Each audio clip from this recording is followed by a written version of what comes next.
नमस्कार। नमस्कार। India debate में आप सबका स्वागत है। मैं हूं आशुतोष पाठक। आज मैं लाइव आपके साथ जुड़ रहा हूं।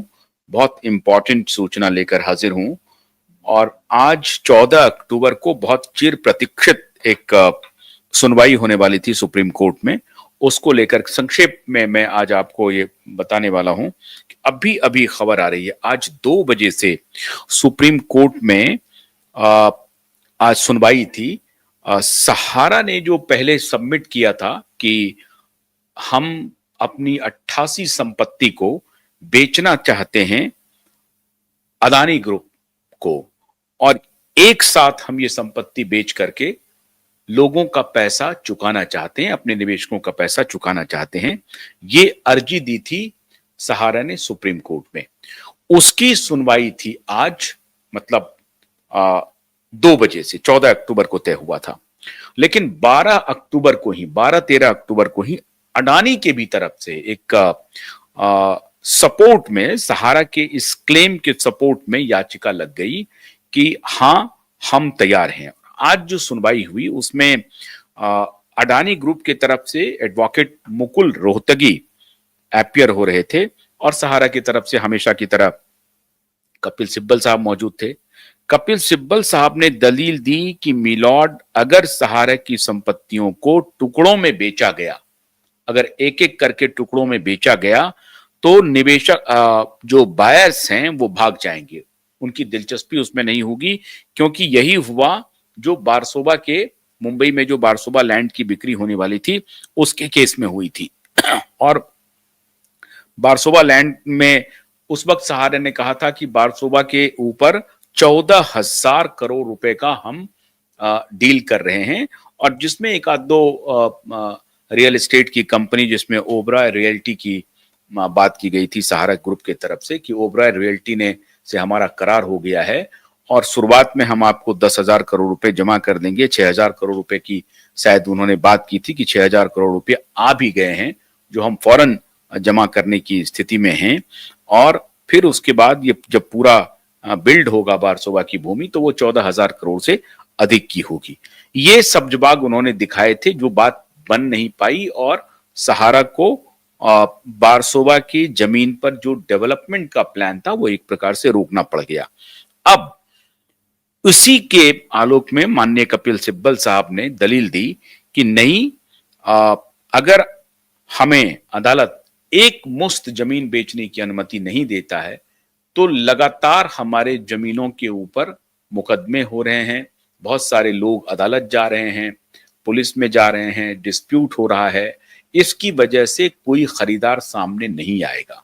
इसलिए अदालत को चाहिए कि एक मुश्त जमीन बेचने की अनुमति अदालत दे, ताकि हमारे पास जो बेचने से पैसे आएंगे वो पैसे हम निवेशकों को चुका सकें, अन्यथा हम ये काम नहीं कर पाएंगे।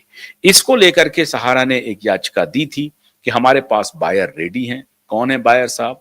तो बायर अडानी ग्रुप है, Adani real estate, Adani realty limited करके जो उनकी कंपनी है, अडानी प्रॉपर्टीज प्राइवेट लिमिटेड।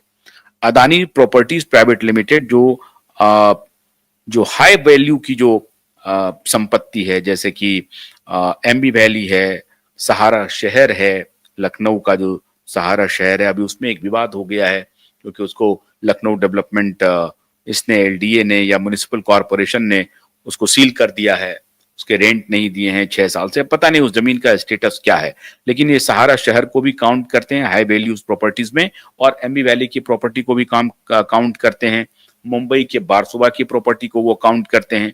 इन सारी हाई वैल्यूज की जो प्रॉपर्टीज है उसको लेकर के सहारा की दलील आज सुप्रीम कोर्ट में थी कि इन्हें बेचने की एक साथ अनुमति दी जाए, ताकि एक साथ हमारे पास पैसे आए और वो पैसे हम निवेशकों को लौटा सकें।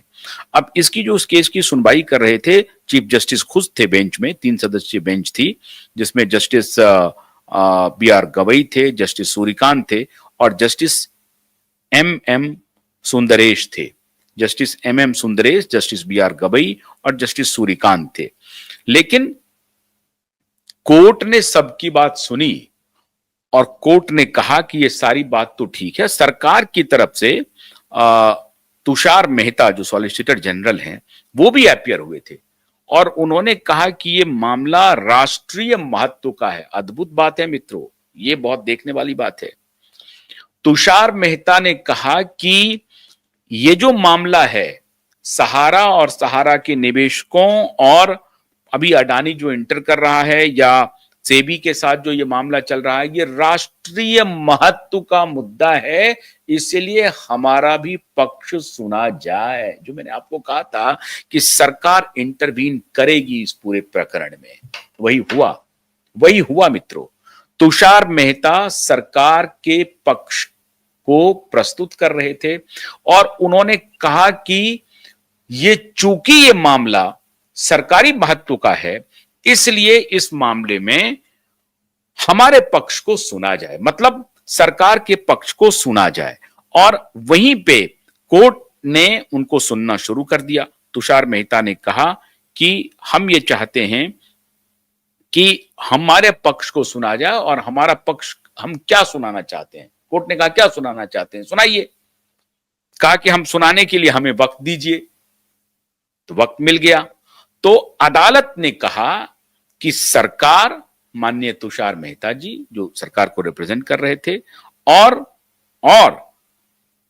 सेबी और सहारा, तीनों पक्ष 17 नवंबर को, जो अगली तारीख कोर्ट ने दी है, वो 17 नवंबर को अपना पक्ष रखे। लेकिन उस पक्ष के बीच एक इंपॉर्टेंट बात हो गई।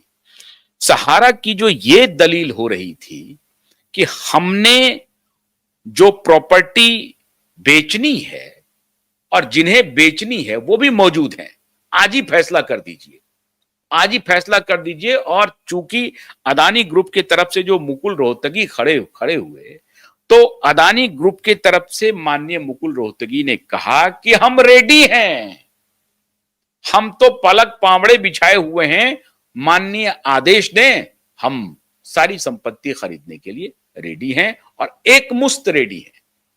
समझ गए? सबसे बड़ा कैच इसमें यह आया, अदालत ने कहा सारी बात तो ठीक है, लेकिन इसमें सहारा के एम्प्लॉई, सहारा के कर्मचारी, निवेशक, ये कहां हैं? इसमें कहीं दिखाई नहीं पड़ रहे हैं। कर्मचारी किधर हैं? ये सहारा के जो इतने कर्मचारी होंगे उसका क्या होगा? तो कुछ देर के लिए पूरा मामला शांत हो गया अदालत में कि भाई अब क्या होगा। अदालत ने तो ये पूछ दिया, पॉइंट ब्लैंक अदालत ने पूछा कि सहारा के कर्मचारियों का क्या होगा, उनके भविष्य का क्या होगा, जरा ये तो बताइए।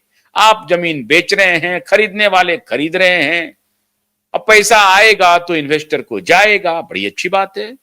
ये कर्मचारी किधर है? कर्मचारी के भविष्य का क्या होगा?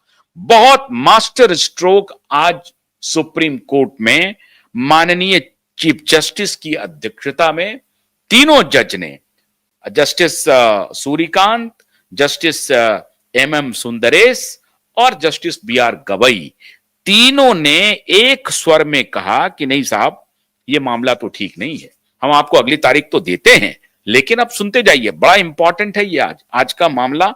आज की हियरिंग बहुत ही इंटरेस्टिंग हियरिंग है। तो सुप्रीम कोर्ट ने कहा कि कोई बात नहीं है, हम ये सब सुन रहे हैं, आपकी बात सुनने के लिए तैयार हैं। एमेकस क्वेरी आज मैं अपॉइंट करता हूं। शेखर पढ़ारे, क्या नाम है, नफाड़े, शेखर नफाड़े साहब को, नाफड़े या नफाड़े जो कह लें आप, शेखर नफाड़े साहब को एमेकस क्वेरी, मतलब न्याय मित्र जिसको आप कहते हैं हिंदी में, एमेकस क्वेरी अपॉइंट कर दिया गया और कहा कि आप तो भैया न्याय मित्र हैं, अब आप जरा सा ये जो तीनों स्टेक होल्डर हैं, कौन कौन, सेबी, सहारा और सरकार, इसके बीच का ये सब इवैल्यूएट कीजिए कि कौन सी संपत्ति डिस्प्यूटेड है, कौन सी संपत्ति डिस्प्यूटेड नहीं है, कौन सी संपत्ति को बेचा जा सकता है और किस संपत्ति को नहीं बेचा जा सकता है। उस पे एक और पक्ष आया कि बहुत सारे जो जमीनें हैं वो वेटलैंड हैं, मतलब वहां वो वाटर लॉगिंग होता है, पानी वाला इलाका है, जलमग्न रहता है, तो वो तो बिकेगा नहीं। और अगर बिकेगा बिकेगा भी तो उस पर डेवलपमेंट का काम हो पाएगा कहना मुश्किल है।